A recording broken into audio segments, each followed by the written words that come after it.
3000 साल तक जमीन के नीचे दबी एक मम्मी अचानक दुनिया के सामने आ जाती है। लेकिन डराने वाली बात सिर्फ उसकी वापसी नहीं थी, असली खौफ उस राज में छुपा था जो उसके साथ बाहर निकला। ये थी राजकुमारी अमानेट। उस समय राजा की कोई दूसरी संतान नहीं थी, इसलिए पूरे राज की इकलौती वारिस वही मानी जाती थी। बचपन से ही उसे ताकत, राज और सख्ती का मतलब सिखाया गया था। उसका बस एक ही सपना था, अपने पिता के बाद गद्दी पर बैठना और हर किसी पर राज करना। लेकिन किस्मत ने उसके लिए कुछ और ही सोच रखा था। तभी कहानी अचानक पलट जाती है। उसका पिता, जो बुढ़ापे में भी कमजोर नहीं पड़ा था, एक दासी के साथ छुप कर रिश्ता रखता था। और फिर वही होता है जो अमानेट की पूरी दुनिया तोड़ देता है। जिस वक्त उसे रानी बनने का इंतजार था, उसी वक्त उस दासी ने एक बेटे को जन्म दे दिया। बस यहीं से सब बदल गया। राजा ने अपना पुराना वादा तोड़ दिया और ऐलान कर दिया कि अब गद्दी का असली वारिस उसका बेटा होगा। ये सुनते ही अमानेट के सारे सपने एक पल में बिखर गए। उसके दिल में गुस्सा भर गया और नफरत आग बनकर भड़क उठी। अब उसे समझ आ चुका था कि ताकत मांगी नहीं जाती, छीनी जाती है। फिर एक काली और डरावनी रात आती है। अमानेट मौत के देवता सेठ को पुकारती है, अपना ही खून चढ़ाती है और अंधेरे की ताकतों से हाथ मिला लेती है। बदले में उसे मिलता है लाल रत्नों वाला एक खंजर, एक ऐसा खंजर जो सिर्फ किसी की जान नहीं लेता था, उसकी रूह तक निगल जाता था। जैसे ही अमानेट ने उस खंजर को हाथ लगाया, उसके पूरे जिस्म में एक ठंडी और डरावनी लहर दौड़ गई। अगले ही पल उसके शरीर पर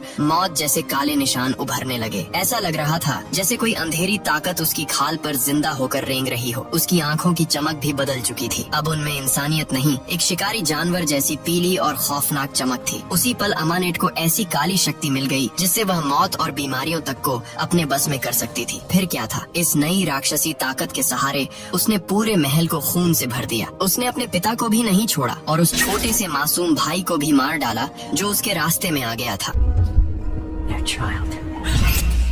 अब बाप और भाई को हटाने के बाद उसके सामने बस एक आखिरी काम बचा था। उस काले समझौते के मुताबिक उसे एक जवान आदमी चुनना था और उसकी छाती में वही रूह निगलने वाला खंजर उतारना था। जैसे ही ऐसा होता, मौत का देवता उसके शरीर में उतर आता। फिर अमानेट उसी के साथ मिलकर ऐसी ताकत हासिल कर लेती जिसके बाद पूरी दुनिया उसके कदमों में होती। लेकिन किस्मत ने यहाँ भी उसका साथ नहीं दिया। आखिरी पल में खेल पलट गया। लेकिन अमानेट अपनी ये खौफनाक रस्म पूरी कर पाती उससे पहले ही राजा के वफादार सैनिक वहाँ पहुँच गए। उन्होंने उस पर पारे से भरी सुइयां चला दी और देखते ही देखते उसकी सारी काली ताकत सुन्न पड़ गई। अगले ही पल सैनिकों ने उसे काबू में कर लिया और वह शैतानी रस्म बीच में ही अधूरी रह गई। अमानेट ने इतने पाप किए थे और उसके पास ऐसी ताकत आ चुकी थी कि उसे आम इंसानों की तरह मारना नामुमकिन था।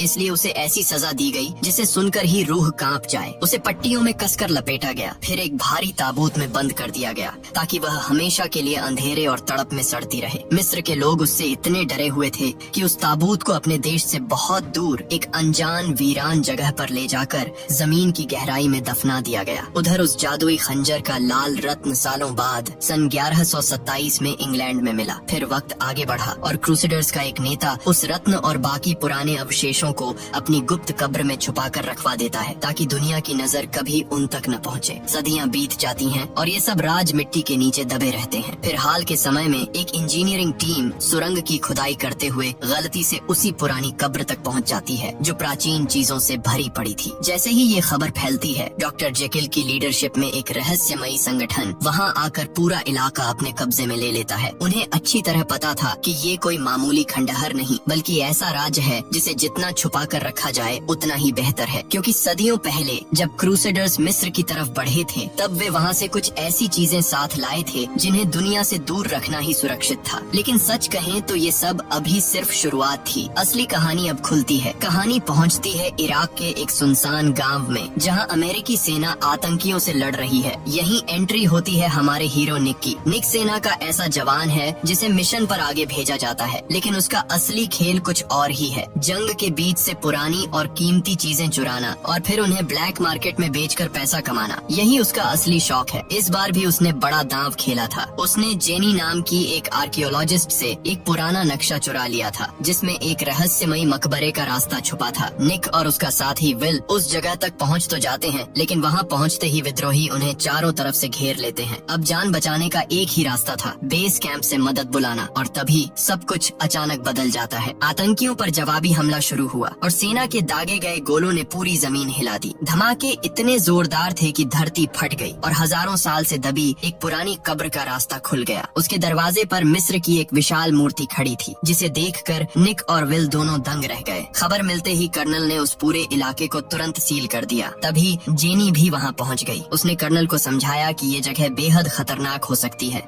इसलिए इसकी जांच अब भी करनी होगी ताकि यहाँ छुपी कोई भी कीमती चीज दुश्मनों के हाथ न लग जाए। कर्नल उसकी बात मान गया, लेकिन उसने साफ कह दिया कि उनके पास सिर्फ 2 घंटे हैं। सुरक्षा और निगरानी के लिए निक और विल को भी जेनी के साथ अंदर भेज दिया गया। तीनों रस्सियों के सहारे उस अंधेरी और गहरी जगह में उतरे और नीचे पहुँचते ही उनके होश उड़ गए। अंदर का नजारा उनकी सोच से कहीं ज्यादा बड़ा, सुनसान और डरावना था। दीवारों पर पुराने राजाओं के निशान बने थे, लेकिन सोने चांदी जैसी कोई चीज वहाँ नजर नहीं आ रही थी। तभी उन्हें एहसास हुआ कि इस जगह में कुछ बहुत अजीब है। दीवारों से पारा टपक रहा था और धीरे धीरे मकबरे के बीच जमा हो रहा था। जेनी ये बात अच्छी तरह जानती थी कि प्राचीन मिस्र में पारे का इस्तेमाल खजाना छुपाने के लिए नहीं, बल्कि बुरी रूहों और शैतानी ताकतों को कैद करने के लिए किया जाता था। अब बात साफ थी, वे किसी खजाने के सामने नहीं, बल्कि ऐसे दरवाजे पर खड़े थे जिसके पीछे जिंदा नर्क कैद था। जेनी को तुरंत समझ आ गया कि ये कोई साधारण कब्र नहीं, बल्कि बुरी ताकतों को बंद रखने वाला एक पिंजरा है। उसने अपनी तेज सर्च लाइट जलाई और तीनों मकबरे की गहराई में आगे बढ़ गए। नीचे पहुंचकर उन्होंने देखा कि वहाँ पारे से भरा एक बहुत बड़ा गड्ढा था और उसके चारों तरफ मौत के देवता की 6 विशाल मूर्तियाँ खड़ी थीं। जेनी ने गौर किया कि आमतौर पर ऐसे मकबरों में मूर्तियों का मुंह बाहर की तरफ होता है ताकि वे रखवाली कर सकें, लेकिन यहाँ सबका चेहरा अंदर की तरफ था। इसका सीधा मतलब था कि ये मूर्तियाँ किसी चीज की रक्षा नहीं कर रही, बल्कि किसी को बाहर निकलने से रोक रही थीं। जेनी घबराकर बोली कि ये मकबरा नहीं, एक जेल है और इस जेल की चाबी यही पारे का कुंड है। तभी ऊपर से कर्नल का संदेश आया कि एक खतरनाक रेतीला तूफान उनकी तरफ बढ़ रहा है, इसलिए उन्हें तुरंत बाहर निकलना होगा। लेकिन जेनी अब पीछे हटने वालों में से नहीं थी। उसके सिर पर इस राज को खोलने की धुन सवार थी। इसी बात पर उसकी और विल की बहस शुरू हो गई। निक को ये सब बेकार लग रहा था। उसने सोचा कि जितनी जल्दी हो सके काम खत्म करो और यहाँ से निकलो। तभी उसने बिना ज्यादा सोचे अपनी बंदूक निकाली और सामने लटकी एक भारी जंजीर पर गोली चला दी। जैसे ही जंजीर टूटी, पुरानी मशीनों जैसी डरावनी आवाज गूंज उठी और पारे के उस कुंड में हलचल होने लगी। फिर धीरे धीरे नीचे से एक भारी ताबूत ऊपर उठने लगा। ये वही ताबूत था जिसमें राजकुमारी अमानत 3000 साल से कैद पड़ी थी। निक को तब तक अंदाजा भी नहीं था कि उसने अनजाने में कैसी आफत को आजाद कर दिया है। जैसे ही वह ताबूत पूरी तरह ऊपर आया, उसका मुंह सीधे निक की तरफ था। उस पर बने डरावने निशान देखकर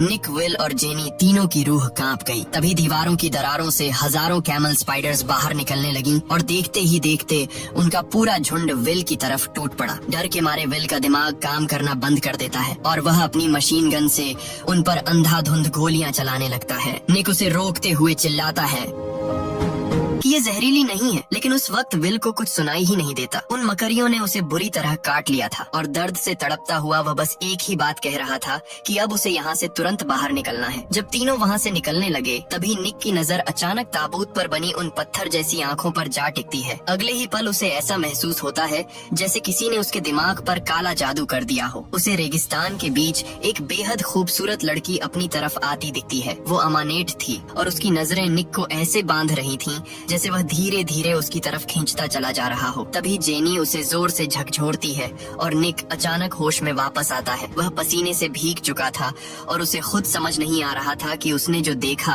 वो सपना था या सच। जेनी जिद करके सेना का एक मिलिट्री विमान मंगवाती है ताकि उस मम्मी को रिसर्च के लिए ले जाया जा सके, लेकिन जैसे ही उस भारी पत्थर के ताबूत को उसकी जगह से हटाया जाता है, वहाँ सन्नाटे में बैठे सैकड़ों कौवे एक साथ पागलों की तरह चीखने लगते हैं। अमानेट, जिसे हजारों साल पहले जिंदा दफना दिया गया था, अब फिर से आजाद हो चुकी थी। जैसे ही ताबूत को धूप में लाया गया, कौवों का एक काला झुंड उसके ऊपर मंडराने लगा, जैसे आने वाली तबाही की खबर दे रहा हो। फिर विमान उड़ान भरता है और वो कौवे भी किसी साए की तरह उसके पीछे चल पड़ते हैं। तभी रेगिस्तान का मिजाज अचानक बदल जाता है। आसमान साफ होने के बावजूद एक भयानक रेतीला तूफान उठ खड़ा होता है। सबको लगता है ये सिर्फ एक इत्तेफाक है, लेकिन असल में ये उसी शैतानी ताकत का असर था जो अब आजाद हो चुकी थी। पूरी टीम बस बस यही चाहती थी कि किसी तरह इस मम्मी को लेकर यहाँ से सुरक्षित निकल जाए। जैसे ही विमान ने उड़ान पकड़ी, रेत की ऊंची दीवारें उसकी तरफ बढ़ने लगी, लेकिन आखिरी पल में वह हवा में निकल गया। सबको लगा कि खतरा पीछे छूट गया है, लेकिन सच्चाई तो ये थी कि जिस पल से ताबूत अपनी जगह से हटा था, मौत उसी पल से उनके साथ उड़ रही थी। विमान के अंदर मौजूद हर इंसान अब एक ऐसे श्राप के घेरे में आ चुका था जिससे बचना आसान नहीं था। उधर विल की हालत भी तेजी से बिगड़ रही थी, क्योंकि मकबरे में मकड़ियों के काटने के बाद उसका शरीर जवाब देने लगा था। उसकी आंखें उलट रही थीं और वह बार बार बेहोश हो रहा था। लेकिन निक का ध्यान उस पर नहीं था। वह जेनी की बातों में उलझा था, जो उसे बता रही थी कि अमानेट को उसके पापों की वजह से जिंदा दफन किया गया था। बात करते करते निक की नजर फिर से ताबूत की उन आंखों पर पड़ती है और वह दोबारा उसी अजीब असर में फंसने लगता है। उसे अपने कानों में जैसे किसी की आवाज सुनाई देने लगती है, जैसे कोई उसे अपने पास बुला रहा हो। तभी अचानक एक चीख सब कुछ तोड़ देती है। निक मुड़कर देखता है तो विल एक मुर्दे की तरह खड़ा था। उसकी आंखों में अब इंसान वाली कोई पहचान नहीं बची थी। उसने हाथ में चाकू ले लिया और ताबूत को बांधने वाली रस्सियां पागलों की तरह काटने लगा। कर्नल उसे रोकने की कोशिश करता है, लेकिन अब विल किसी की सुनने की हालत में नहीं था। अगले ही पल वह कर्नल पर टूट पड़ता है और बिना सोचे समझे उस पर चाकू से हमला कर देता है। निक उसे रोकने की कोशिश करता है, पर तब तक बहुत देर हो चुकी थी। विल अब वो आदमी नहीं रहा था जिसे निक जानता था। उसने कर्नल को मार डाला और फिर उसी खून भरी नजर के साथ निक, जेनी और बाकी लोगों की तरफ बढ़ने लगा। विमान में मौजूद सैनिकों ने तुरंत बंदूकें तान दी, लेकिन कोई गोली चलाने की हिम्मत नहीं कर पा रहा था। सब जानते थे कि अगर एक भी गोली विमान की दीवार में जा लगी तो हवा में ही सब खत्म हो जाएगा। निक झपट कर एक सैनिक की बंदूक छीन लेता है और विल को पीछे हटने को कहता है, लेकिन अब उसके अंदर बची हुई इंसानियत खत्म हो चुकी थी। वह एक आदमखोर की तरह सीधे जेनी पर झपट पड़ता है। अब बात बिल्कुल साफ हो चुकी थी। विल अब अपने होश में नहीं था। उसे राजकुमारी अमानेट ने अपनी कठपुतली बना लिया था। जेनी की जान बचाने के लिए निक के पास कोई दूसरा रास्ता नहीं बचा। कांपते हाथों से उसने ट्रिगर दबा दिया। गोली सीधा विल को लगी, लेकिन सबसे डराने वाली बात ये थी कि उस पर इसका कोई असर ही नहीं हुआ। गोली खाने के बाद भी वह ऐसे बढ़ता रहा जैसे उसे दर्द महसूस ही नहीं होता। तभी अचानक एक और जोरदार धमाका हुआ और पूरा विमान बुरी तरह हिल गया। ऐसा लग रहा था जैसे किसी बहुत बड़ी चीज ने उसे टक्कर मारी हो। निक ने खिड़की से बाहर देखा तो इंजन से काला धुआं निकल रहा था। वह और जेनी तुरंत भागकर पायलट के केबिन में पहुंचे, लेकिन वहां का नजारा और भी डरावना था। अनुभवी पायलट तक घबराए हुए थे। विमान रास्ता भटक चुका था और अब इंग्लैंड के ऊपर उड़ रहा था। तभी अचानक हजारों कौवों ने विमान पर हमला कर दिया। वे पागलों की तरह खिड़कियों से टकरा रहे थे, अपनी जान देकर शीशे तोड़ रहे थे। कुछ ही पल में आसमान पूरी तरह काला पड़ गया। पहले लगा जैसे कोई घना बादल छा गया हो, लेकिन असल में वो लाखों कौवों का झुंड था। उन्होंने पायलटों पर ऐसा हमला किया कि दोनों वहीं मारे गए। अब बिना पायलट के वो विशाल विमान बेकाबू होकर जमीन की तरफ गिरने लगा। अंदर अफरा तफरी मच गई। विमान टूट रहा था, केबिन फटने लगा था और मौत सबके सामने खड़ी थी। ऐसे में निक ने एक पल भी बर्बाद नहीं किया। विमान में सिर्फ एक पैराशूट बचा था। उसने बिना सोचे वही पैराशूट जेनी को पहनाया और उसे जबरदस्ती बाहर धक्का दे दिया। अगले ही पल विमान एक भयानक धमाके के साथ क्रैश हो गया। सबको यकीन हो गया कि निक अब जिंदा नहीं बच सकता। जेनी किसी चमत्कार से बच गई, लेकिन कुछ समय बाद उसे अस्पताल के मुर्दा घर बुलाया गया ताकि हादसे में मारे गए लोगों की पहचान की जा सके। वहाँ चारों तरफ सन्नाटा था, ठंड थी और हवा में मौत की बदबू फैली हुई थी। तभी अचानक एक बॉडी बैग के अंदर हरकत हुई। चेन खुलने की आवाज आई और एक लाश झटके से उठकर बैठ गई। वो निक था। वह जिंदा था, लेकिन कैसे, ये समझना किसी के बस की बात नहीं थी। खुद निक को भी यकीन नहीं हो रहा था कि वह जिंदा है। हजारों फीट की ऊंचाई से गिरने के बाद कोई इंसान सही सलामत कैसे बच सकता है। वह अभी इस सदमे से बाहर भी नहीं निकला था कि उसकी नजर सामने खड़े विल पर पड़ी। वही विल जिसे उसने अपने हाथों से गोली मारी थी। निक की आवाज तक कांप गई। उसने डरते हुए पूछा कि क्या वह मर चुका है। तब विल ने ठंडी और डरावनी आवाज में कहा कि नहीं, तुम मरे नहीं हो, लेकिन अब तुम्हारी हालत मौत से भी बदतर होने वाली है। असल में मकड़ियों के काटने के बाद विल खुद एक भटकती रूह बन चुका था। वह बस निक को ये चेतावनी देने आया था कि अब वह मौत के देवता का चुना हुआ गुलाम बन चुका है। इससे पहले कि निक उससे कुछ और पूछ पाता, जेनी और डॉक्टर कमरे में आ गए और विल का भूत धुएं की तरह गायब हो गया। मरे हुए निक को जिंदा देखकर सबके होश उड़ गए। सच ये था कि मकबरे में ही अमानेट ने निक को चुन लिया था और उसके ऊपर अमृता का निशान छोड़ दिया था। अब निक चाहकर भी आसानी से मर नहीं सकता था जब तक खुद मौत का देवता उसे अपने साथ न ले जाए। उधर जहाँ विमान क्रैश हुआ था वहाँ रेस्क्यू टीम जांच के लिए पहुंची। चारों तरफ मलबा था, धुआं था और कौवों की डरावनी आवाजें गूंज रही थीं। वहीं उन्हें वो रहस्यमयी ताबूत मिला जो अब 2 टुकड़ों में टूट चुका था। एक बचाव कर्मी जिज्ञासा में उसके पास गया और जैसे ही उसने ढक्कन हटाया उसके होश उड़ गए। अंदर पीली पट्टियों में लिपटी मम्मी धीरे धीरे हिल रही नहीं थी। बदकिस्मती से वही आदमी 3000 साल बाद उस राक्षसी राजकुमारी का पहला शिकार बन गया। अमानेट ने उसका सारा खून और उसकी पूरी जीवन शक्ति एक ही पल में खींच ली। जब उसका साथी चीख सुनकर वहाँ पहुँचा तो उसे अपने दोस्त की जगह सिर्फ एक सूखा हुआ कंकाल पड़ा मिला। वह डर के मारे पलटा और भागने लगा, लेकिन दहशत में उसके पैर लड़खड़ा गए और वह जमीन पर गिर पड़ा। अब मौत पूरी तरह आजाद हो चुकी थी। वह दूसरा आदमी संभल भी नहीं पाया था कि मम्मी बिजली की रफ्तार से उस पर झपटी और उसे मौत का चुंबन दे दिया। देखते ही देखते उसकी भी पूरी जान उसके शरीर से खींच ली गई। अब 2 लोगों की बलि लेने के बाद वो सूखी हुई मम्मी धीरे धीरे फिर से इंसान जैसी दिखने लगी थी। उसकी ताकतें लौट रही थीं और इतना ही नहीं, उसने अपनी डरावनी आवाज में कुछ ऐसे मंत्र बोले कि दोनों मरे हुए आदमी फिर से उठकर खड़े हो गए। लेकिन अब वे इंसान नहीं थे, वे मम्मी के गुलाम बन चुके थे। यहीं से उसकी शैतानी सेना की शुरुआत हो गई। उधर जेनी अभी तक इसी बात में उलझी हुई थी कि निक इतनी ऊंचाई से गिरने के बाद भी कैसे बच गया। विज्ञान के हिसाब से तो उसकी एक हड्डी भी सही नहीं बचनी चाहिए थी, लेकिन उसके शरीर पर एक खरोंच तक नहीं थी और निक खुद भी अब पहली बार सच में डरने लगा था। निक की हालत देखकर जेनी को समझ आ गया कि अब उससे सच छुपाना बेकार है। उसने निक को बताया कि वह सिर्फ कोई मामूली आर्कियोलॉजिस्ट नहीं बल्कि एक सीक्रेट मिशन का हिस्सा है। उसका काम दुनिया में छुपी ऐसी शैतानी ताकतों को ढूंढना और उन्हें खत्म करना है। फिर उसने उस असली खतरे का राज खोला जिसकी तलाश उनकी टीम सालों से कर रही थी। प्राचीन मिस्र की राजकुमारी अमानेट के पास एक खास खंजर था जिसकी मूठ पर लाल रंग का एक बड़ा पत्थर जड़ा था जिसे मौत की आंख कहा जाता था। नियम साफ था, अगर उस पत्थर को खंजर में लगाकर किसी जवान आदमी के सीने में उतार दिया जाए तो मौत का देवता धरती पर आ सकता था। सदियों पहले क्रूसेडर्स इस खतरे को समझ गए थे, इसलिए उन्होंने उस लाल पत्थर को खंजर से अलग करके दोनों चीजों को अलग अलग गुप्त जगहों पर छुपा दिया था। लेकिन अब किस्मत ने फिर वही खेल शुरू कर दिया था। लंदन में मेट्रो की खुदाई के दौरान वही पुरानी कब्र मिल चुकी थी जिसमें क्रूसेडर्स ने ये राज दबा कर रखा था। इसका मतलब साफ था, अब शैतानी ताकत के पास फिर से पूरा होने का मौका था। जेनी की टीम को पूरा यकीन था कि मौत की आंख वही लाल पत्थर उसी पुरानी कब्र में छुपा हुआ है और उसी सुराग का पीछा करते करते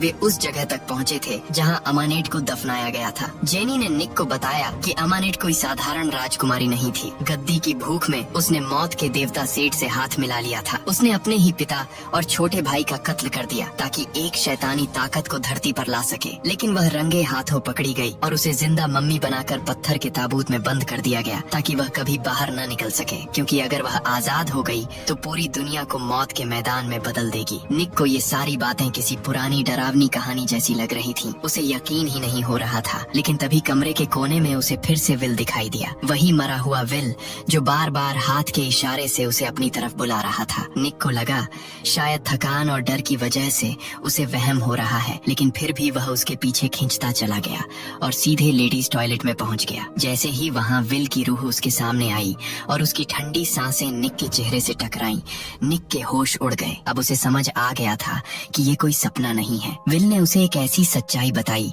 जिसने उसके पैरों तले जमीन खिसका दी। उसने कहा कि निक विमान हादसे में अपनी किस्मत से नहीं बचा, बल्कि इसलिए बचा क्योंकि उस पर मम्मी का श्राप लग चुका है। अब वह न ठीक से जी सकता है न आसानी से मर सकता है। निक घबराकर पूछता है कि आखिर वही क्यों। तब विल उसे बताता है कि जब मकबरे में पहली बार वह ताबूत ऊपर आया था तो उसकी पत्थर जैसी आंखें सबसे पहले निक पर ही टिक गई थीं। 3000 साल बाद आंखें खोलते ही अमानेट ने सबसे पहले उसी को देखा था। उसने निक को चुन लिया था और अब इस श्राप से बचने का सिर्फ एक ही रास्ता था, वही करना जो अमानेट उससे चाहती है। अब निक पूरी तरह समझ चुका था कि वह मौत के देवता के लिए चुना गया एक शरीर है। अगर अमानेट वह जादुई खंजर उसके सीने में उतार देगी तो उसकी आत्मा खत्म हो जाएगी और उसके शरीर में खुद मौत का देवता जन्म ले लेगा। विल की रूह जैसे पागलों की तरह उसे उसी अंधेरे की तरफ धकेल रही थी। ये सब सुनकर निक अंदर तक टूट गया। तभी उसके सामने फिर से डरावने वहम शुरू हो गए। उसे लगा जैसे सड़क के बीच से एक मम्मी उसकी तरफ बढ़ रही है और उसके पीछे हजारों काले चूहों का झुंड दौड़ता चला आ रहा है। डर के मारे निक बुरी तरह घबरा गया और भागते भागते एक कार से टकराते टकराते बचा। जेनी ने उसे संभाला, लेकिन वहाँ न कोई मम्मी थी न कोई चूहे। निक का हौसला अब जवाब दे चुका था। उसने जेनी को अपने श्राप और इन अजीब मति भ्रमों के बारे में बताया, लेकिन जेनी को अब भी यकीन नहीं हो रहा था कि मम्मी सच में जिंदा हो चुकी है। अपनी बात साबित करने के लिए निक उसे लेकर उसी जगह की तरफ निकल पड़ा जहाँ विमान क्रैश हुआ था। रास्ते में उन्हें एक पुराना और सुनसान चर्च मिला। निक को लगा जैसे कोई अनदेखी ताकत उसे अंदर बुला रही है। वह जेनी को लेकर चर्च के भीतर चला गया। अंदर का माहौल इतना भारी, ठंडा और डरावना था कि सांस लेना तक मुश्किल लग रहा था। जेनी सुराग तलाश करने के लिए ये दूसरी तरफ चली गई और निक अकेला रह गया। बस फिर क्या था, जैसे ही वह अकेला पड़ा, अंधेरे में छुपी अमानेट ने अपनी जादुई ताकत से उसे जकड़ लिया। निक को ऐसा लगा जैसे वह फिर उसी तपते रेगिस्तान में पहुंच गया हो। जब उसकी आंख खुली तो वह पत्थर के एक ठंडे चबूतरे पर लेटा हुआ था और मम्मी के गुलामों ने उसे कसकर पकड़ रखा था। तभी उसके सामने राजकुमारी अमानेट आई। अब कई लोगों की जान सोख लेने के बाद वह फिर से पहले जैसी खूबसूरत और जवान दिखने लगी थी। वह निक के शरीर को ऐसे देख रही थी जैसे परख रही हो कि क्या यही वह जिस्म है जो मौत के देवता को संभाल सके। जब उसे यकीन हो गया कि निक ही उसका चुना हुआ शरीर है तो उसने हजारों साल पुरानी वही खौफनाक रस्म दोबारा शुरू कर दी। अब मौत बस एक कदम दूर थी। बिना कुछ कहे अमानेट ने अपने सामने रखी वर्जिन मैरी की मूर्ति को एक ही वार में तोड़ दिया और उसी के अंदर छुपा था वह खतरनाक खंजर, 100 लीटर ब्लेड। उसने उसे हाथ में लिया और निक की बलि देने के लिए पुराने मंत्र पढ़ने लगी। लेकिन तभी एक बड़ी रुकावट सामने आ गई। अमानेट ने देखा कि खंजर की मूठ से वह कीमती लाल रत्न गायब है और उसके बिना यह पूरी रस्म अधूरी थी। वह अभी यही सोच ही रही थी कि अब क्या किया जाए। तभी जेनी वहाँ पहुँच गई। अपनी आंखों के सामने मम्मी को जिंदा देखकर उसके पैरों तले जमीन खिसक गई और उसी पल निक पूरी ताकत से चिल्लाया, जेनी भागो, यहाँ से अभी निकलो। जैसे ही जेनी वहाँ से भागने के लिए मुड़ी, अमानेट बिजली की रफ्तार से उस पर टूट पड़ी। अब जब निक की बलि देना मुमकिन नहीं था तो उसने सोचा कि क्यों न जेनी की जान सोख कर अपनी ताकत और बढ़ा ली जाए। लेकिन इसी बीच निक को मौका मिल गया। उसने पूरी ताकत लगाकर उन मम्मी गुलामों को झटका दिया जिन्होंने उसे पकड़ा हुआ था और खुद को छुड़ा लिया। अगले ही पल उसने वेदी से वही जादुई खंजर उठा लिया। जैसे ही अमानेट जेनी पर वार करने वाली थी, निक ने पूरी ताकत से उस पर हमला कर दिया। जेनी भी फुर्ती से उसकी पकड़ से निकली और दोनों ने मिलकर अमानेट को पीछे धकेल दिया। फिर वे भागते हुए बाहर खड़े ट्रक में कूदे और वहाँ से निकल गए। ट्रक में बैठते ही जेनी के हाथ में खंजर था और उसका दिमाग तेजी से सब जोड़ने लगा। तभी उसे समझ आया कि विमान उसी मठ के पास क्यों गिरा था। असल में सदियों पहले क्रूसेडर्स ने इस खंजर को उसी मठ की मूर्ति के अंदर छुपाया था। अमानेट ने विमान के अंदर ही इसकी ताकत महसूस कर ली थी, इसीलिए उसने कौवों के झुंड से हमला करवाकर विमान को जानबूझकर उसी जगह गिरवाया ताकि निक को सीधे वहीं तक ले आए और अपनी अधूरी रस्म पूरी कर सके। लेकिन अमानेट एक बात नहीं जानती थी, क्रूसेडर्स उससे भी ज्यादा चालाक निकले थे। उन्होंने उस लाल रत्न को बहुत पहले ही खंजर से अलग करके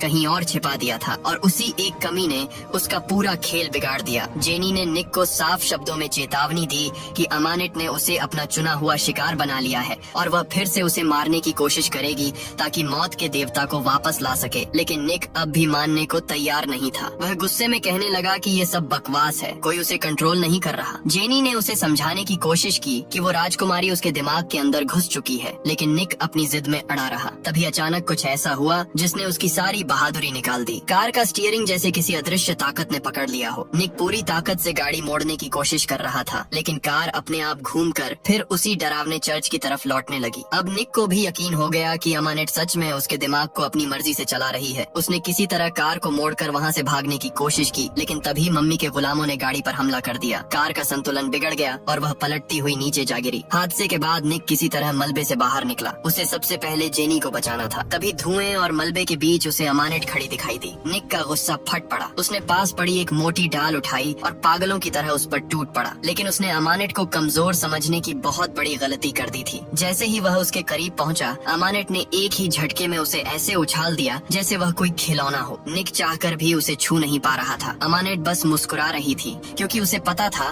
कि रस्म पूरी होने से पहले निक मर ही नहीं सकता। अब उसकी नजर जेनी पर थी। वह उसे खत्म करना चाहती थी ताकि उसके रास्ते का सबसे बड़ा रोड़ा हट जाए। लेकिन तभी अचानक सब कुछ बदल गया। जैसे ही अमानेट जेनी पर झुकी, अंधेरे में से एक बर्फीला तीर आया और सीधा उसके शरीर के आर पार निकल गया। अगले ही पल एक बेहद प्रशिक्षित सीक्रेट फोर्स वहाँ पहुँच गई। ऐसा लग रहा था जैसे उन्हें अमानेट की हर कमजोरी का पता हो। वे जानते थे कि उसे मारना आसान नहीं, इसलिए उन्होंने पारे से भरे तीरों की बौछार कर दी। पारे का असर होते ही उसकी जादुई ताकतें सुन्न पड़ने लगीं। फिर उन्होंने खास रस्सियों से उसे ऐसा बांधा कि वह हिल तक न सके। जेनी बच गई, लेकिन निक कुछ समझ पाता उससे पहले ही उसे बेहोशी का इंजेक्शन दे दिया गया। जब उसकी आंख खुली तो वह एक हाईटेक सीक्रेट लैब में था। वहाँ का नजारा देखकर उसके होश उड़ गए। कांच के बड़े बड़े जारों में दुनिया भर के डरावने जीव, राक्षस और शैतानी चीजें कैद थीं। इस पूरी जगह का मालिक था डॉक्टर जेकिल। वह सालों से अमृता का राज्य खोजने में लगा हुआ था, लेकिन इस कोशिश ने उसे खुद ऐसी हालत में पहुंचा दिया था कि अब उसे जिंदा रहने के लिए बार बार इंजेक्शन लेने पड़ते थे। निक को अब समझ आने लगा कि जेनी असल में इसी सीक्रेट संगठन का हिस्सा है जिसका काम दुनिया को ऐसी काली ताकतों से बचाना है। और अमानेट जो 3 3000 साल पुरानी कैदी थी, उनकी सबसे खतरनाक कैद बन चुकी थी। उसे लैब में भारी लोहे की लंबी जंजीरों से जकड़ कर रखा गया था। पुरानी मिस्री विधि के हिसाब से उसके शरीर में लगातार पारा डाला जा रहा था। डॉक्टर जेकिल का प्लान साफ था। जैसे ही तापमान -38 डिग्री से नीचे जाएगा, पारा उसकी नसों में जम जाएगा। उसके बाद वे उसके शरीर को काट कर ये समझना चाहते थे कि उसकी अमरता का राज आखिर है क्या। निक घबरा कर पूछता है कि उसका क्या होगा। डॉक्टर जेकिल ठंडी आवाज में कहता है कि तुम तो शैतान का शरीर बनने वाले हो और सिर्फ हम ही तुम्हें बचा सकते हैं। तभी लैब के सन्नाटे में अमानेट की आवाज गूंजती है। वह निक की आंखों में देखती है और उसे फिर से उसी अजीब मायावी दुनिया में खींच लेती है। वह उसे बहकाने लगती है, कहती है कि मैं तुम्हें अमर बनाने वाली थी, तुम्हें भगवान जैसा बना देती, लेकिन ये लोग तुम्हें खत्म करना चाहते हैं। जब निक उसे उसके पिता और भाई के कत्ल की याद दिलाता है तो अमानेट ऐसी बातें कहती है कि पहली बार निक का दिल उसके लिए नरम पड़ने लगता है। उसे उसके लिए एक अजीब सा खिंचाव महसूस होने लगता है। और यहीं एक और डरावनी बात सामने आती है। निक का नाता भी किसी पुराने जन्म से मौत के देवता से जुड़ा हुआ था। अमानेट फिर से उसे अपने जाल में फंसाने लगती है। वह उसके कानों में जहर घोलती है कि अगर वह उसके साथ मिल जाए और अपने शरीर में देवता सेठ को आने दे तो पूरी दुनिया उसके कदमों में होगी। मौत भी उसका कुछ नहीं बिगाड़ पाएगी और वह हमेशा उसके साथ रहेगी। अमानेट उसे ऐसे सपने दिखाती है जहाँ वह राजा बनकर दुनिया पर राज कर रहा है, ऐश कर रहा है और किसी बादशाह की तरह जी रहा है। निक बस उसी ख्वाब में डूबने ही वाला था कि तभी अमानेट की एक दर्दनाक चीख गूंजी। डॉक्टर जेकिल समझ गया था कि वह फिर निक को अपने बस में कर रही है, इसलिए उसने पारे की डोज बढ़ा दी। अमानेट को तड़पते देखकर निक बेचैन हो उठा और डॉक्टर से भिड़ गया। अब डॉक्टर को भी साफ समझ आ चुका था कि निक और इस मम्मी के बीच एक बहुत गहरा और खतरनाक रिश्ता बन चुका है। डॉक्टर जेकिल ने निक को शांत करने के लिए उसे अपने ऑफिस में बुलाया ताकि बातों बातों में उसे काबू में रखा जा सके। वहीं उसने जेनी को अमानेट पर नजर रखने के लिए छोड़ दिया। दूसरी तरफ डॉक्टर की एक और टीम लंदन की उन पुरानी गुफाओं में खुदाई कर रही थी जहां सदियों पुराना राज दबा पड़ा था। जैसे ही उन्होंने क्रूसेडर नेता का ताबूत खोला, उन्हें वही चमकता हुआ लाल रत्न मिल गया जिसकी तलाश इतने सालों से चल रही थी। उधर लैब में जंजीरों से बंधी अमानेट को भी उसी पल उसकी ताकत महसूस हो गई और उसके चेहरे पर एक खतरनाक मुस्कान फैल गई। उसने जेनी को देखकर कहा कि पत्थर मिल चुका है, लेकिन क्या तुम्हें पता भी है कि ये लोग अब तुम्हारे निक के साथ क्या करने वाले हैं? जेनी का माथा ठनक गया। उसकी नजर पास रखे उस खंजर पर गई और उसे सब समझ आ गया। उधर ऑफिस में निक डॉक्टर से गुहार लगा रहा था कि किसी तरह उसका श्राप खत्म कर दो, लेकिन डॉक्टर साफ साफ बात नहीं कर रहा था। तभी जेनी वहाँ पहुँची और सीधे डॉक्टर से भिड़ गई। उसने पूछ लिया कि क्या तुम निक को मारने वाले हो? डॉक्टर ने बिना झिझक सच बोल दिया। उसने कहा कि निक उस दिन ही मर चुका था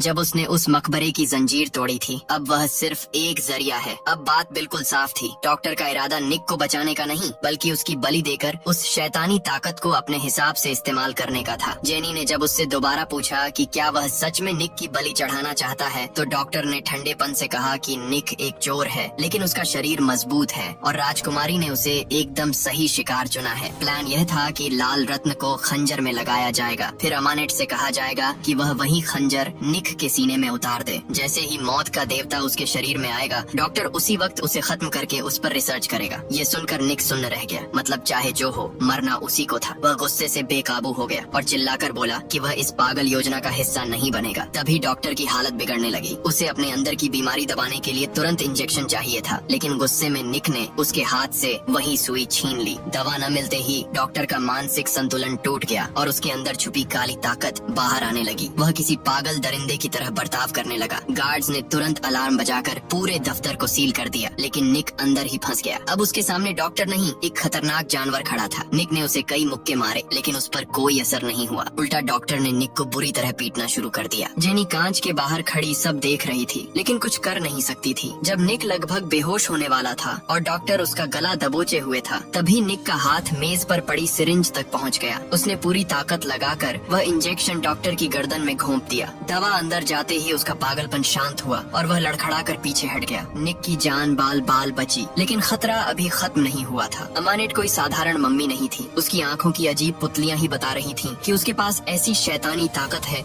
जिसे बांध कर रखना आसान नहीं। वैज्ञानिकों ने उसे लोहे की जंजीरों में जकड़कर उसके शरीर में पारा भरा हुआ था ताकि वह हिल भी न सके, लेकिन अमानेट उनसे कई कदम आगे निकली। उसने मन ही मन एक पुराना मंत्र पढ़ा और सीवर से एक छोटी सी मकड़ी को बुला लिया। वह मकड़ी चुपके से कंट्रोल रूम के एक कर्मचारी के कान के रास्ते उसके दिमाग में घुस गई और वह आदमी उसकी कठपुतली बन गया। उसने सबसे पहले पारे वाली मशीन बंद की, फिर कुल्हाड़ी उठाकर बिजली के तार काट दिए। पूरे बेस की लाइट चली गई। पारे का असर खत्म होते ही अमानेट ने अपने शरीर से सारा जहर बाहर उगल दिया और उसकी काली ताकतें फिर जाग उठी। जैसे ही अंधेरा छाया, जेनी भागकर निक के पास पहुंची और उसने बताया कि लाल रत्न मिल चुका है। अगर वे उस पत्थर को नष्ट कर दें तो निक का श्राप टूट सकता है और अमानेट की रस्म हमेशा के लिए अधूरी रह जाएगी। दोनों ने फैसला किया कि मम्मी से पहले उन्हें उस रत्न तक पहुंचना होगा। लेकिन जब अमानेट ने देखा कि उसका चुना हुआ आदमी उसे छोड़कर जेनी के साथ भाग रहा है तो वह गुस्से से पागल हो गई। उसने ऐसी चीख मारी कि दीवारें तक कांप उठी। उसने अपनी जंजीरें तोड़ दी और किसी डरावनी मकड़ी की तरह टेढ़ी होकर दीवारों पर रेंगने लगी। एक गार्ड ने उसे रोकने की कोशिश की, लेकिन अमानेट ने उसे पकड़कर मौत का चुंबन दे दिया और उसकी पूरी जवानी एक पल में सोख ली। वह वहीं सूखा हुआ कंकाल बन गया। अब अमानेट पूरी तरह जिंदा हो चुकी थी। उसने मंत्र पढ़े और रेगिस्तान की रेत और तूफान को बुलाना शुरू कर दिया। उसका मकसद सिर्फ एक था, निक को पकड़ना, मौत के देवता सेठ को बुलाना और फिर पूरी आधुनिक दुनिया को मिटाकर अपना पुराना राज वापस लाना। जैसे ही निक और जेनी उस सीक्रेट बेस से बाहर निकले, बाहर अफरा तफरी मची हुई थी। लोग जान बचाकर भाग रहे थे। अमानेट ने बाहें फैलाई और एक ऐसा भयानक रेतीला तूफान खड़ा कर दिया जिसने पूरे शहर को अपनी चपेट में लेना शुरू कर दिया। निक और जेनी भागते जा रहे थे और उनके पीछे इमारतें टूटती जा रही थीं। सब कुछ किसी बुरे सपने जैसा लग रहा था। तभी निक का मरा हुआ साथी विल फिर उसके सामने आ गया। उसने कहा कि उसके पीछे आओ, उसे पता है कि रत्न कहाँ है। वे कुछ कदम ही आगे बढ़े थे कि एक बेकाबू बस उनकी तरफ आ गई। निक ने फुर्ती दिखाकर जेनी को बचा लिया, लेकिन खुद बस के नीचे आ गया। फिर भी उसे कुछ नहीं हुआ। अब वह एक साधारण इंसान नहीं रहा था। विल ने उसे बताया कि अगर वे उन पुरानी कब्रों तक पहुंच जाएं, तो शायद इस श्राप का अंत हो सकता है। उधर जहां खुदाई चल रही थी, वहां पहले ही अलर्ट जारी हो चुका था। सबको खबर मिल गई थी कि अमानेट मौत की आंख लेने आ रही है। कमांडो पूरी ताकत से मोर्चा संभाले खड़े थे, लेकिन अमानेट उनसे भी तेज निकली। उसने रत्न की ताकत को महसूस किया और पलक झपकते ही मकबरे के सामने पहुंच गई। फिर उसने बस एक मंत्र पढ़ा और वहां दबी हजारों साल पुरानी लाशें दोबारा उठ खड़ी हुई। वे अब उसके सैनिक बन चुकी थी। उन जिंदा लाशों ने वहां मौजूद फौजियों पर ऐसा हमला किया कि कुछ ही देर में लाशों के ढेर लग गए। अब रत्न और अमानेट के बीच कोई नहीं बचा था। इंसानी ताकत उस अंधेरी सेना के सामने बेकार थी। बड़ी मुश्किल से तैयार कमांडो भी उनके सामने टिक नहीं पाए। फिर मकबरे के विशाल दरवाजे अपनी रानी के लिए खुद खुल गए। अमानेट जैसे ही अंदर दाखिल हुई, हजारों जिंदा लाशें उसके सम्मान में घुटनों के बल झुक गईं। आखिरकार उसे वह मिल गया जिसका वह इंतजार कर रही थी, मौत की आंख। उसने कांपते हाथों से उस लाल रत्न को खंजर में जड़ दिया। अब वह जादुई खंजर फिर से पूरा हो चुका था। बस आखिरी कदम बाकी था, निक के सीने में इसे उतारना और दुनिया का अंत शुरू करना। लेकिन उधर निक को सुरंग के पास पहुंचते ही एक बड़ा झटका लगा। उसे समझ आ गया कि विल उसे बचाने नहीं, बल्कि सीधा अमानेट के हाथों बलि चढ़ाने के लिए यहाँ तक लेकर आया है। विल की ठंडी आवाज अब भी निक के कानों में गूंज रही थी। वह साफ कह रहा था कि अमानेट उसे कभी जिंदा नहीं छोड़ेगी और वह जेनी को भी नहीं बचा पाएगा। तभी उन पर मम्मियों का एक झुंड टूट पड़ा। जान बचाने के लिए निक सुरंगों में भागा, लेकिन भागते भागते उसने देखा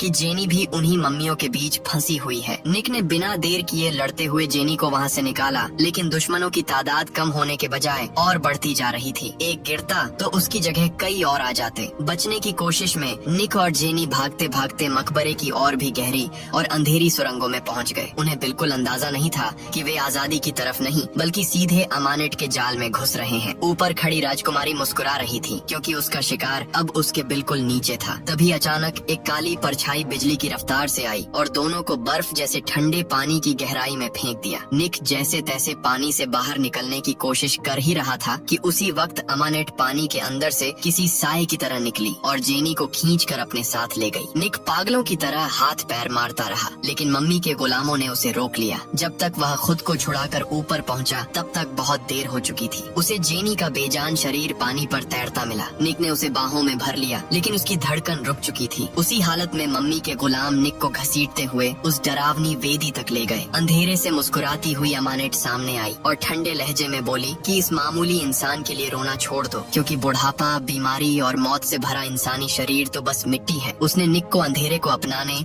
और उसके साथ मिलकर मौत पर राज करने के लिए कहा, लेकिन निक अपनी आंखों के सामने जेनी की लाश देखकर पूरी तरह टूट चुका था। उसने चीख कर कहा कि ऐसी अमृता का वह क्या करेगा जिसमें जेनी ही न हो। गुस्से में अमानेट ने उसे जोरदार थप्पड़ मारा और वह जमीन पर गिर पड़ा। फिर वह उसके पास झुकी और बोली कि वह उसका सारा दर्द खत्म कर सकती है, बस उसे उसके सामने झुकना होगा। लेकिन निक अब भी नहीं टूटा। तब अमानेट ने उसकी पिंडली की हड्डी तोड़ दी ताकि वह भाग न सके। वह चिल्ला चिल्लाकर कहती रही कि जब वह भगवान बन जाएगा तब उसे उसी का शुक्रिया कहना पड़ेगा। उसे लग रहा था कि अब निक पूरी तरह हार चुका है और जेनी हमेशा के लिए मर चुकी है, लेकिन निक की आंखों में अब आंसू नहीं, बदले की आग थी। जैसे ही अमानेट का ध्यान एक पल के लिए भटका और उसकी कमर में छुपा वही जादुई खंजर निकाल लिया। अमानेट कुछ समझ पाती उससे पहले ही निक ने लाल रत्न को जमीन पर दे मारा। उसमें दरार पड़ गई। अमानेट की रूह तक कांप उठी, क्योंकि उसे पता था कि अगर रत्न पूरी तरह टूट गया तो उसका हजारों साल पुराना सपना भी वहीं खत्म हो जाएगा। जैसे ही निक उसे फिर से तोड़ने वाला था, अमानेट चीख उठी और उसे रोकने लगी। उसने कहा कि अगर यह पत्थर टूट गया तो सब खत्म हो जाएगा, न वह भगवान बन पाएगा और न ही किसी मरे हुए इंसान को वापस ला पाएगा। मरे हुए को वापस लाना, बस यही शब्द निक के दिमाग में अटक गए। उसकी नजर तुरंत जेनी की लाश पर गई और उसी पल उसने एक बहुत बड़ा फैसला कर लिया। उसने खंजर अमानेट की तरफ बढ़ाया जैसे उसे देना चाहता हो, लेकिन जैसे ही अमानेट ने उसे लेने के लिए हाथ बढ़ाया, निक ने वही खंजर अपने ही सीने में उतार लिया। आखिरी बलि पूरी हो चुकी थी। अगले ही पल उसका शरीर बिजली के झटकों की तरह कांपने लगा। लाल रत्न की सारी काली ताकत उसके अंदर समाने लगी। पत्थर फीका पड़ गया और निक की आंखें भी अमानेट की तरह डरावनी हो गईं। अब निक सिर्फ इंसान नहीं रहा था, वह खुद मौत की ताकत का रूप बन चुका था। रस्म पूरी होते ही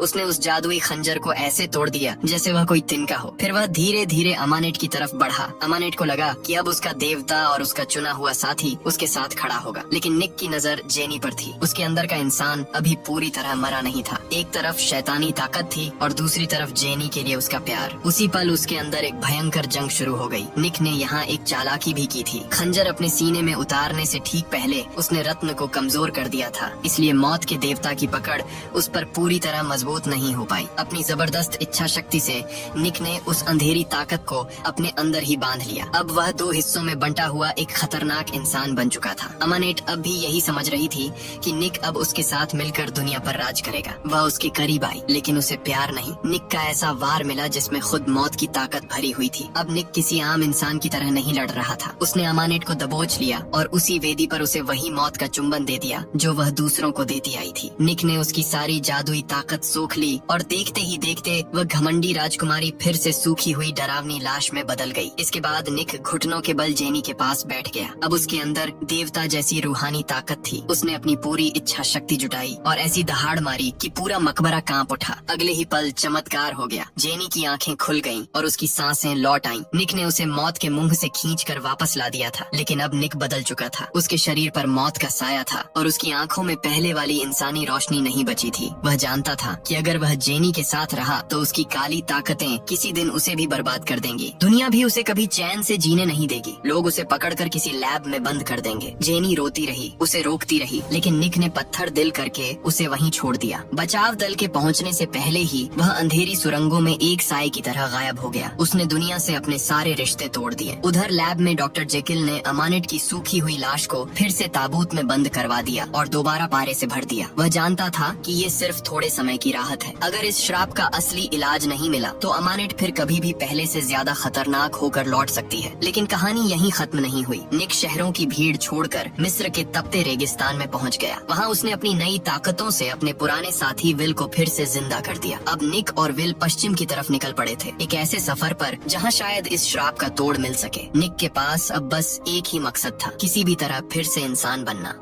खत्म। Bye bye, tata, goodbye, गया।